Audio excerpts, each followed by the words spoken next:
सर्वांना सर्वप्रथम श्री स्वामी समर्थ. ज्या ठिकाणी अन्नाचा आदर केला जातो त्या ठिकाणी सदैव सकारात्मक गोष्टी घडत असतात. आपल्या धर्मग्रंथांमध्ये वेगवेगळ्या गोष्टींना महत्त्व देण्यात आलेले आहे.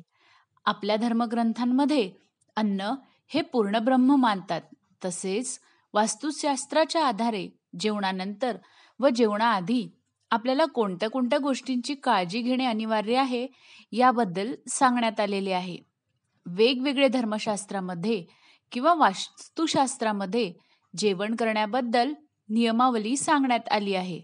आपण जेवण करताना आपले वर्तन कसे असायला हवे, जेवण करत असताना तोंड कोणत्या दिशेने पाहिजे, जेवण करत असताना आपल्याला कोणकोणत्या विधिकार्य करायला पाहिजे, अशा अनेक गोष्टी सांगण्यात आलेल्या आहे. चला तर मग आजच्या व्हिडिओमध्ये आपण जाणून घेऊया अशा काही महत्त्वाच्या गोष्टींबद्दल ज्या जेवणाच्या वेळी आपल्याला कटाक्षाने पाळायला हव्यात. सर्वात पहिली गोष्ट म्हणजे योग्य दिशेला तोंड करून जेवण ग्रहण केलं तर आपल्या जीवनामध्ये नेहमी सुख, शांती, वैभव नांदू लागते. जीवनातील सर्व कटकटी दूर होऊन जातात व माता महालक्ष्मीचा कृपा आशीर्वाद आपल्याला मिळतो. अन्नपूर्णा हिच्या कृपेने आपल्या जीवनामध्ये नेहमी चांगले दिवस येतात. म्हणून शक्यतो पूर्व किंवा उत्तर दिशेला तोंड करून जेवावे. जर आपण जेवण करताना काही चुकीच्या गोष्टी केल्या तर ते जेवण आपल्या अंगी लागत नाही किंवा ते जीवन मानवी जीवनाला उपयुक्त सुद्धा मानले जात नाही. जर आपण जेवताना काही चांगल्या गोष्टी केल्या तर त्या अन्नाचा आपल्या जीवनावर सकारात्मक परिणाम पाहायला मिळतो आणि ह्या सकारात्मक परिणामामुळे आपल्या जीवनामध्ये अनेक शुभकार्य देखील घडत असतात. आपण ज्या ताटामध्ये जेवणार असणार आहोत ते ताट नेहमी स्वच्छ असायला हवे. त्यामध्ये कोणत्याही प्रकारची घाण, कचरा हा असू नये. वास्तुशास्त्रामध्ये असे सांगण्यात आलेले आहे की जी व्यक्ती तुटलेल्या काचेच्या भांड्यामध्ये जेवण करत असते अशा व्यक्तीच्या जीवनामध्ये भविष्यात अनेक वाईट घटना व प्रसंग घडण्याची शक्यता असते. काचेचे फुटलेले नशीब त्या व्यक्तीला प्राप्त होते आणि जर व्यक्तीचे नशीब चांगले असेल तर त्याच्या नशिबाला तडा जाऊन वाईट दिवसाला लवकरच सुरुवात होते. त्यामुळे कधीही तुटलेल्या काचेच्या प्लेटमध्ये जेवण करू नका. आपल्यापैकी अनेकांना एक घाणेरडी सवय असते, ती म्हणजे ताटामध्ये अन्न उष्ट सोडणे. ही अत्यंत वाईट सवय आहे. म्हणूनच आपल्याला जितके अन्न हवे तितकेच अन्न ताटामध्ये वाढायला हवे. अन्न हे पूर्ण ब्रह्म असते आणि अशा वेळी जेव्हा आपण अन्न उष्ट सोडतो तेव्हा प्रत्यक्ष परमेश्वराचा अपमान आपण करत असतो असे मानले जाते. जेव्हा आपण जेवण करायला बसतो तेव्हा आपल्याला दिले आहे तितकेच आपल्याला खायला पाहिजे. इतरांच्या वाट्याला आलेले अन्न चुकून सुद्धा खाऊ नका.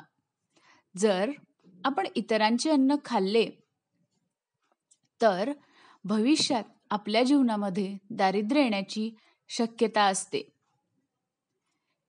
हिंदू धर्मशास्त्रामध्ये असे सांगण्यात आले आहे की एकादशीच्या दिवशी चुकूनही तामसी पदार्थ म्हणजे मांसाहार, मद्यपान, धूम्रपान अजिबात करू नये.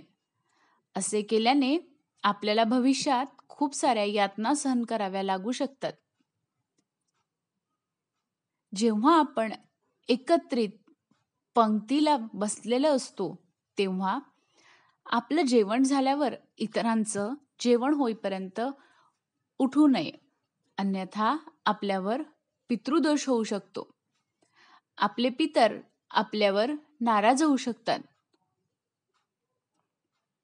त्याचबरोबर एक गोष्ट लक्षात ठेवायला हवी, ती म्हणजे आपण जेवण करायला बसतो तेव्हा सुरुवातीला ताटाला नमस्कार करूनच अन्न ग्रहण करायला पाहिजे. आपण देवाचे आभार मानले पाहिजेत. देवाचे नाव घेऊन आपल्याला जेवण करायचं आहे. असं केल्यानं आपल्याला शुभ परिणाम प्राप्त होतात. त्याचबरोबर जेवण करत असताना सर्वांशी चांगले बोलायला पाहिजे. एकमेकांची जुनी भांडणे, वादविवाद करू नये. महिलांनी आपल्या पतीला ज्या काही समस्या असतील त्या जेवणं आटोपल्यानंतर सांगाव्यात. जेवणं करताना स्त्रियांना खूपदा उठून उठून कामं करावी लागतात. कुटुंबातील बाकी सदस्यांनी ह्याची काळजी घ्यावी. आपली आई किंवा पत्नी जेवण करत असेल तेव्हा तिला काही कामं सांगू नयेत. लहान मुलांना जेवताना रडू देऊ नये, म्हणजे आई शांत चित्ताने जेवण करू शकते. जेव्हा आपण जेवायला बसता तेव्हा परमेश्वराच्या नावाने एक नैवेद्य बाजूला काढायला हवा. असे केल्याने आपले जेवण सात्विक बनते व नंतर आपण स्वतः जेवणाचं सेवन करायला हवं. यामुळे सुद्धा परमेश्वराची सकारात्मक ऊर्जा आपल्या शरीरामध्ये निवास करते आणि आपल्या जीवनामध्ये अनेक चांगल्या गोष्टी घडू लागतात.